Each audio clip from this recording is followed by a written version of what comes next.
back to another episode of Cecely's Corner. And this week I have the UNC-A basketball team and coach. Well, there's more people, but I have like my two favorite people from the UNC. Thank you. Good. Three. Three. Well, this is, alright, wait. Oh, I'm sorry. My bad.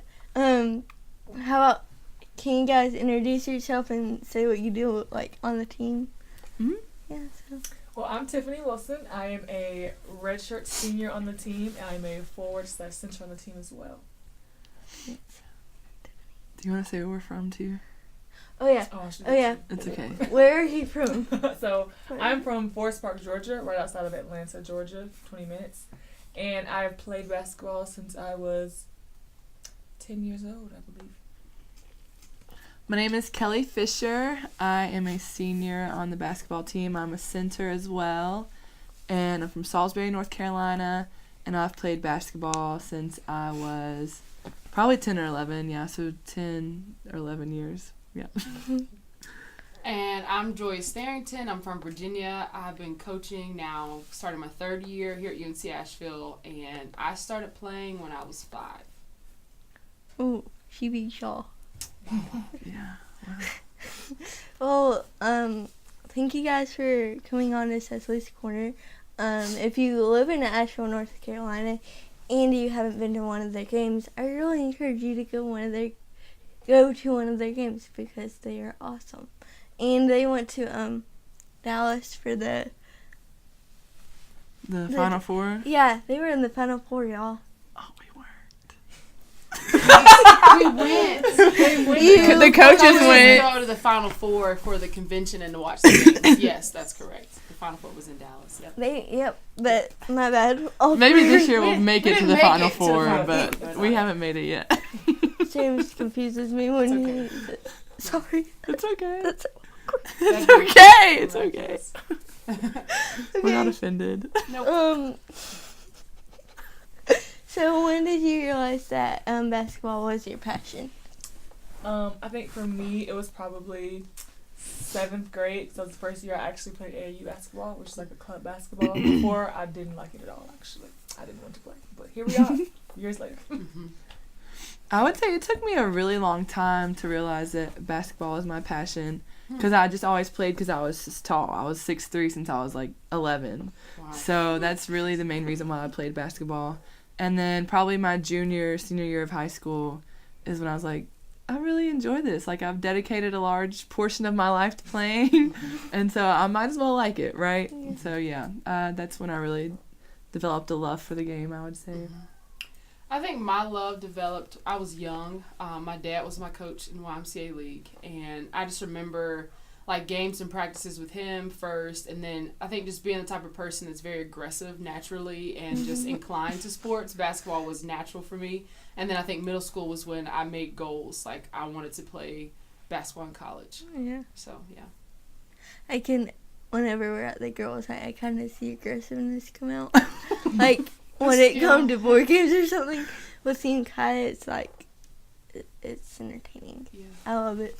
Okay, nice. Yeah. Yeah. You two could be sisters. So what's the best and worst thing about basketball? I think the best thing about college basketball is definitely the family that I've been able to make with these other ladies and my teammates over the years. I'm a redshirt senior, so I've been here for an extra year, so I get extra family members added on. And I think the worst thing is probably having to miss out on holidays with your family sometimes because everybody else goes home for like a month or more for Christmas, and days are at least like half a week for Thanksgiving, but we get Christmas and that's about it. So, yeah. I'd say the best thing also just goes into, the family you create through playing and just having to spend so much time with a group of people because we're together basically year-round. We have a lot of team bonding throughout the year and just you basically live with your teammates. Just the family you create with that. And the worst thing, sound like a broken record here too, but it's just really the time that you have to commit to it. Not that it's a terrible thing, but you get a lot, but it's also a big trade-off. So it's just you make sacrifices, but you're also receiving a lot, so it doesn't feel like as much of a sacrifice, but it's still, you miss out on some holidays and spending time with your immediate family, but you get a much larger family in return, I suppose. Yeah. So yeah, it has a lot of pros and a couple cons. Yeah. As a coach, the best thing is I get to be a mentor every day, and I know that what I'm doing is going to leave an impact, and that's why I feel like the Lord's called me into coaching, because of that. And obviously being around the sport is a very surface benefit as a coach, but definitely the relationships you get to build and pour into young women. The challenge as a coach is, like they said, it's a sacrifice for sure in terms of the time commitment. But you find that, like Kelly said, it's worth it. I think when you become a coach, when you're a player, it's like it's a 4-year, 5-year commitment, and then it's kind of over. As a coach, it's kind of never ending, and you put in a lot more work, honestly, than even you did as a student athlete. But it's well worth it for the impact that I could potentially have. Do you two want to be coaches when you graduate? Not really. Oh. No. Over here like, no. No. I don't want to blank it out, but like that's not the plan. Yeah. It wasn't my plan either. It would take divine intervention. Yes, Let's just say very much that. so. Can you share a personal victory that you had while being on the team? I think for me, a personal victory is just being able to consistently come back after several injuries. I've had 4 knee surgeries in the span of my 23 years on this earth, and 3 were in college in the past 3 years. So just being able to get hurt, have to be out for a year or 3 to 6 months, something like that, and still being able to get back and still be able to be helpful on the court is a victory for me. I'd say a personal victory for me has just been kind of the growth I've seen in myself, like over the past 4 years. College has been hard, like from the academic side, especially the athletic side, like it's been a challenge for me. So just kind of seeing how I've grown and how people have, like Coach Joy and Coach Mock and all my teammates have kind of poured into me. It's been good. Like, it's been tough, but I've got a lot of personal growth out of it. So for that, I'm very thankful. So I'll answer that a little bit different. Maybe talk about kind of the benefits of having gone through being a student athlete. I felt like when I left college, it makes you tough, to be honest. You have to have really, really good time management, and that's helped me in my current job. But also you have to be able to work with different kinds of people, and you see that as a benefit when you get into the real world. How do you communicate? How do you handle conflict? All those things were, I guess, victories when I left school. And then obviously having my education paid for, and you come out of college and you have no debt is a blessing. So those were some, I guess, benefits when I was a student athlete, or from being a student athlete. What challenges have you guys had with basketball? I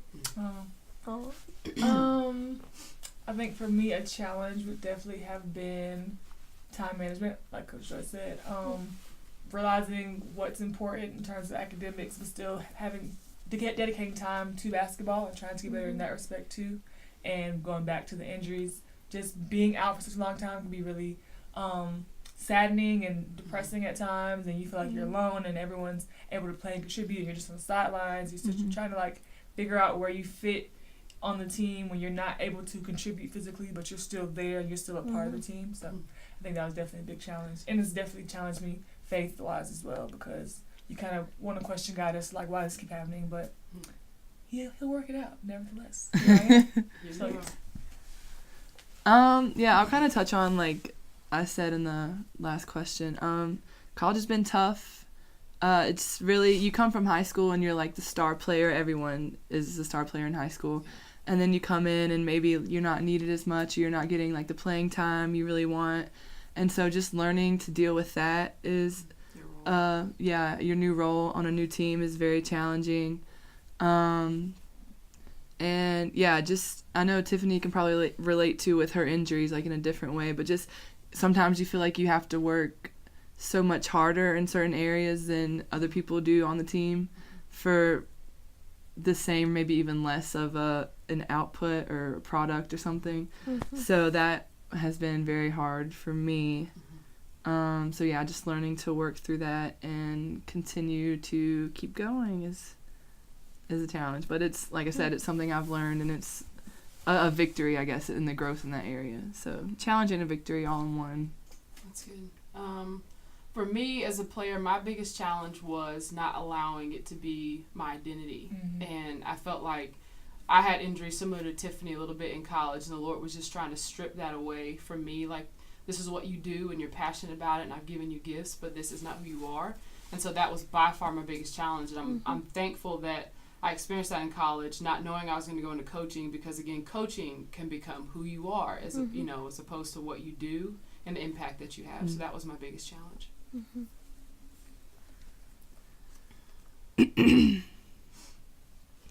How do you face challenges while you're playing basketball, or in the classroom, or in your personal life?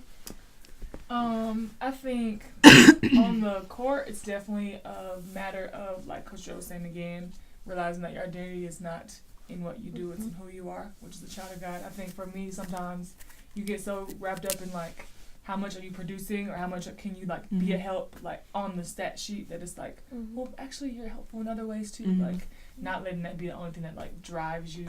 I think in the classroom, it's definitely once again, realizing that that's not your identity, like, what the grades you earned are not who you are. It's just a product of, like, how hard you're working. And it's helpful that we have people that help us in school with, like, tutoring, and professors who are really helpful, who can take extra time to meet with us, make sure we're on track. Personal life, and for all three areas, just kind of learning how to trust and lean in to Christ and His Word, and let that be the foundation of our life and what we live by. And when, like, for the most part, when you are totally keyed in on that, it helps it out. It works itself out. So. I would say really getting rooted into a community is what helped me face a lot of challenges. They never got really easier, but they became a lot more bearable when you kind of have people to share the burdens with and kind of help encourage you. And yeah, that's on the court, in the classroom, and just all of life. So yeah, that was really what helped me, was just getting people around me who believed in God like I did, who were trying to grow in their faith like I was, and just being willing to share the challenges you're going through, because that's really the only way that people can help you, is when you open up and kind of let them in. And so yeah, just really finding a strong community that cares for you and that you care for. Yeah, that's been essential to me. So yeah, well, those are good answers. Only thing I would add in my approach to facing challenges is just focusing on being obedient and the Lord as opposed to the challenge, and that what helps. Thanks. Spin that fire. But also, like Kelly said, for me, I have 3 or 4 people that I know they're in my corner that I can go to if I'm struggling and I need to vent or I need to kind of express things. So that's kind of my go-to, in addition to just trying to focus on, okay, what is the Lord calling me to do? I know this is really, really hard. Let me just put one foot in front of the other and just remain obedient, and I know in time it'll turn. I feel like we've been really blessed, because in college basketball programs, I feel like it's very uncommon to find players, and especially coaches, who are really walking out their faith. And so we've been God really, I feel like, just brought us all together, and like has used all of us to minister to each other, I guess. And especially like Coach Joy is literally always checking in, like, Kelly, like, how are you? Like, are you really okay? And I'm like, I think so, but maybe not. So yeah, it's just been awesome to see how God has placed us all in each other's lives, and used us to help encourage each other and build each other up. Yeah. What words of encouragement do you have for people that do play basketball, or just in life? I think definitely going back to not allowing this to be your identity, because when the time does come that the ball stops bouncing and you no longer are participating in that sport physically, you might find you have a hard time adjusting to, like, going on to a new career, trying something new, or doing something new. Also, just remembering to lean into God, and remember that He is the light of your life, the head of your life. He's the one that you should be following after and making your life look like. So just, I think, if you keep that in your head, I think you'll be A-okay. And find, like Kelly said, find some community. Don't be by yourself, because isolation is not fun. Yes. I would say there is a verse or a couple, I guess, places in the Bible where Jesus is in the Garden of Gethsemane and he's praying to God like, Lord, please take this cup away from me. This is really hard. I really don't want to do this. But then he says, but if it's your will, Father, I'm going to do it. And so me and my friend Kylie used to talk about that verse all the time, and how whatever you're handed, just kind of like Coach Joy was saying too, just be obedient, just stay the course. Yeah, it can be really difficult, but once you get through that and get over that hump, you're going to reap so much of the fruit that you didn't feel in that tough season. So just keep going, do your best, and yeah, stay the course. Yeah. So finish the cup. I would say, in general, regardless of, like, there's a lot of things that happen in your life that you can't control, or cards that you're so-called dealt, that most of our life is not within our control. But our attitude, our response, the choices we make after things happen or in the midst of situations, that's within our power, that's within our control. So just focusing on what you can control, and part of that is, okay, seeking the Lord if you don't know him as your Savior, but then also, like they said, being intentional in community because you need it. We can't exist and thrive on our own. And then individually just taking that approach that, okay, you know, the Word of God says all things work together. And so even if it's hard, it's working for my good. Yeah.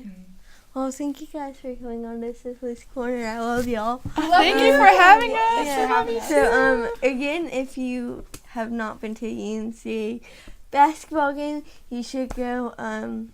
They're always playing because they're awesome at it. At least it sounds like it. Always playing. Yeah, always playing. They're hitting those slam dunks and that kind of stuff. Yep. I don't speak basketball. But, No, you're doing great. That's what I have Kelly for. Go Bulldogs, and I hope you guys stay tuned because there's a lot of cool stuff coming your way. So, see you guys later. Bye. Bye.